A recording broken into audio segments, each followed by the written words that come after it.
I need Shannon to keep my feet to the fire, keep me grounded. You know, she's got greater wisdom. For decades, Gene Simmons has been the undisputed king of rock and roll theatrics. The makeup, the tongue, the fire breathing, it's all part of a carefully constructed spectacle. But what if the greatest act of all was the one happening off stage? Recent revelations are pulling back the curtain on a side of Simmons that has long been hidden from public view. A wedding that was less about love and more about damage control. Why did you make her cry? What's going on? I didn't make her cry.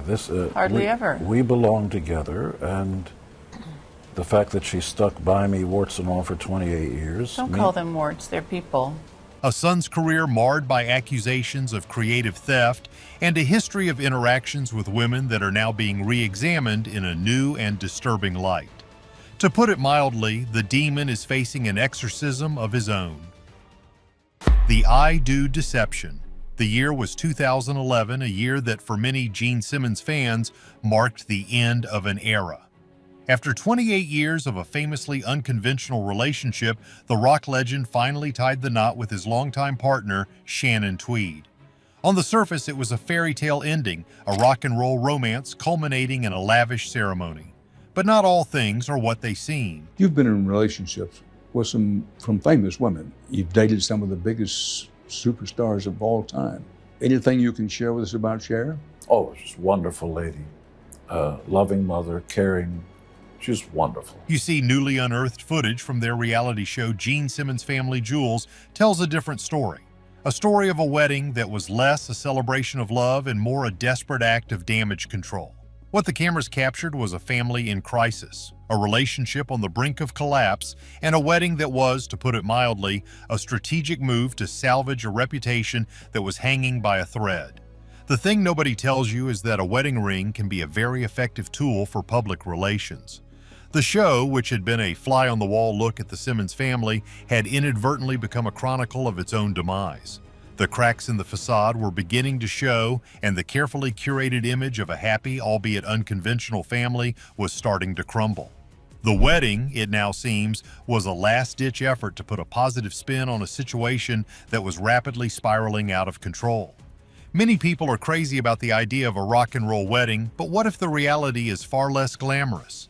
The pressure of living in the public eye, the constant scrutiny, and the weight of a lifetime of rock and roll excess had taken its toll. You are so dearly loved. All you have to do is look around. People have showed up tonight because they care deeply for the four of you. So keep cherishing each other and be good to each other all your days. The wedding was a spectacle, a grand gesture designed to distract from the uncomfortable truths that were bubbling just beneath the surface. What many overlooked is that sometimes the most extravagant displays of affection are meant to hide the deepest cracks. But the wedding was just the beginning of the Simmons family's public unraveling, the incarnate deception. The apple, as they say, doesn't fall far from the tree. And in the case of the Simmons family, it seems that the penchant for controversy is a trait that has been passed down from father to son. Nick Simmons, Gene's son, had been carving out a name for himself in the world of comic books with his series Incarnate.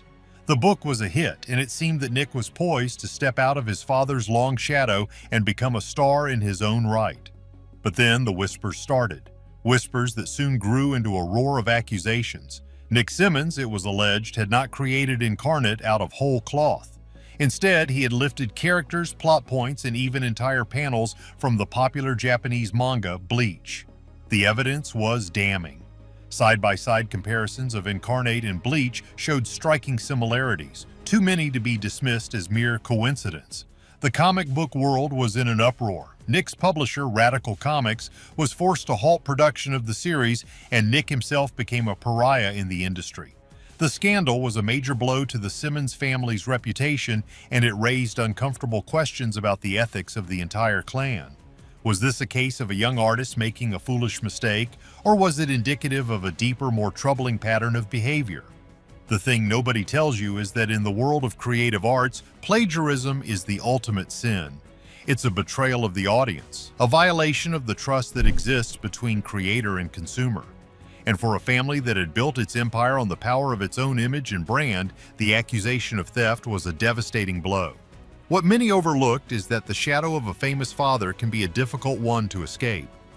For Nick, the pressure to live up to his father's legacy may have been too much to bear. But whatever the reason, the incarnate scandal left an indelible stain on the Simmons family name, a stain that is yet to be fully washed away. But the accusations against the Simmons family were about to take a much darker turn. The women who spoke out. Gene Simmons has always cultivated an image of a rock and roll Casanova, a man who has enjoyed the company of thousands of women. It's a key part of his public persona, a cornerstone of the demon's mystique.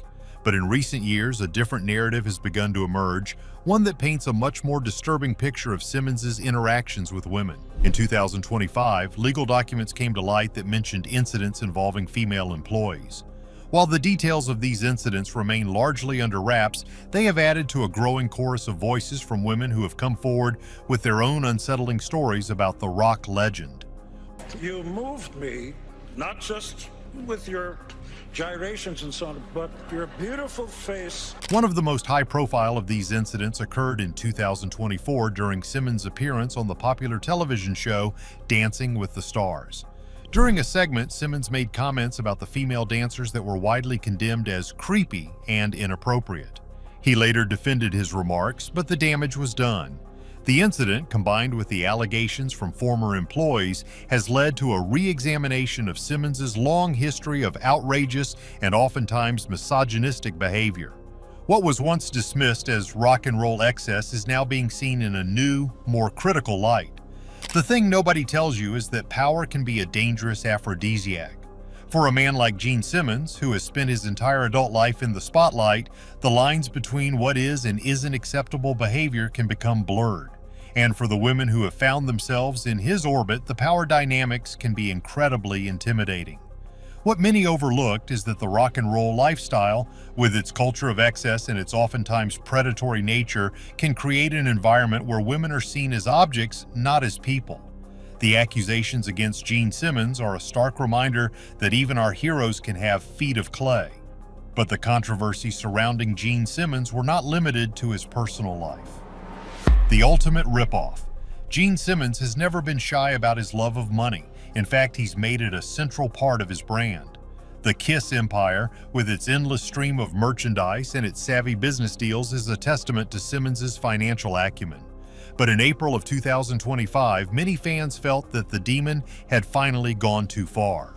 Simmons announced the ultimate Gene Simmons experience, a fan package that for the low price of $12,495 would allow a fan to act as his roadie for a day. The package was met with a wave of criticism, with many fans and critics alike decrying it as a shameless and tone-deaf cash grab.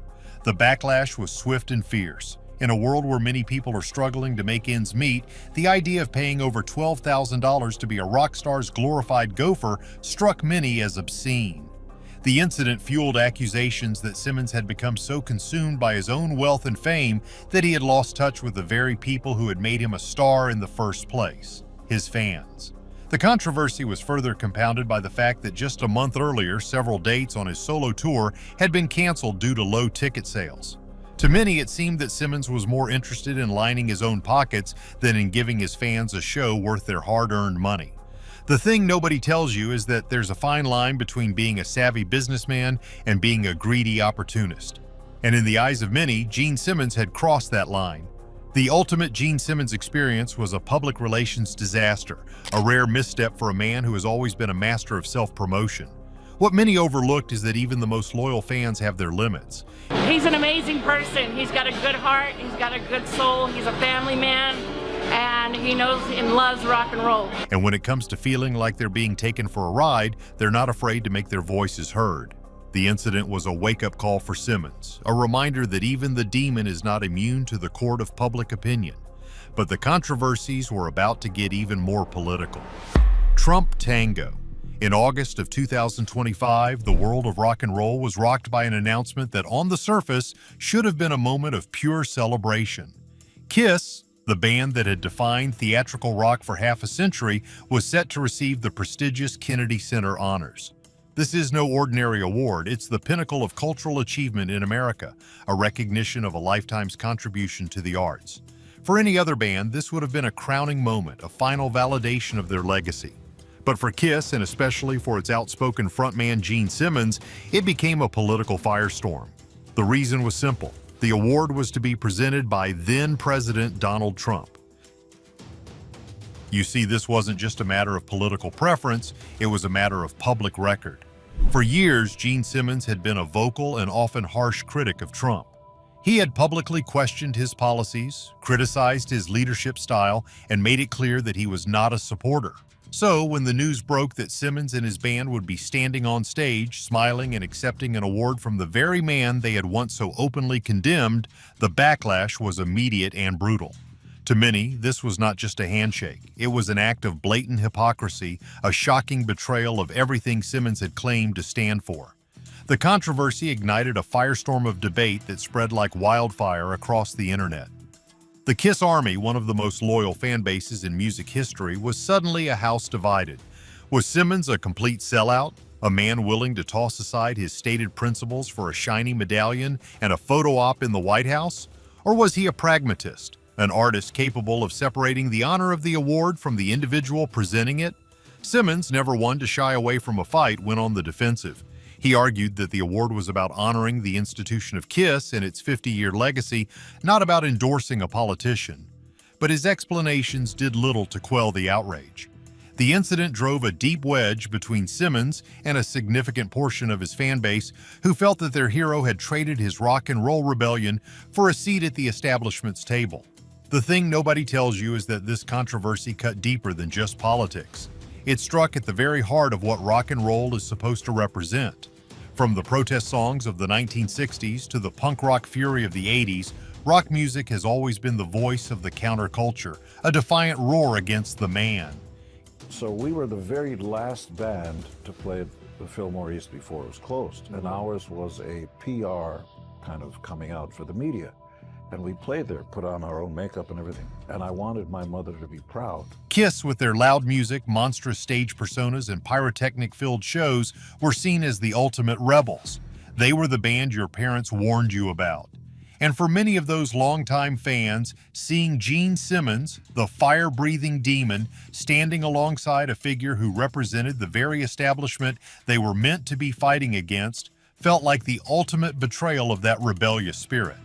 What many overlooked is the complex calculation that might have been at play. In today's hyper-polarized world, it's nearly impossible for a public figure of Simmons' stature to remain neutral. Every action is scrutinized, every word is dissected, and every decision is framed as a political statement. For a master manipulator of public opinion like Gene Simmons, the Kennedy Center Honors controversy was a perfect storm. Was he truly unaware of how this would be perceived, or was it a calculated risk? Did he believe the prestige of the award would outweigh the inevitable backlash? Or was there another angle entirely? Are we missing a key detail here? Could there be a different explanation for this sudden change of heart? The thing is, when you've built a career on being a larger-than-life character, the line between performance and reality becomes blurred. For a rock star of Gene Simmons' stature, every move is made on a public stage, and in the unforgiving court of public opinion, you're always just one misstep away from a guilty verdict.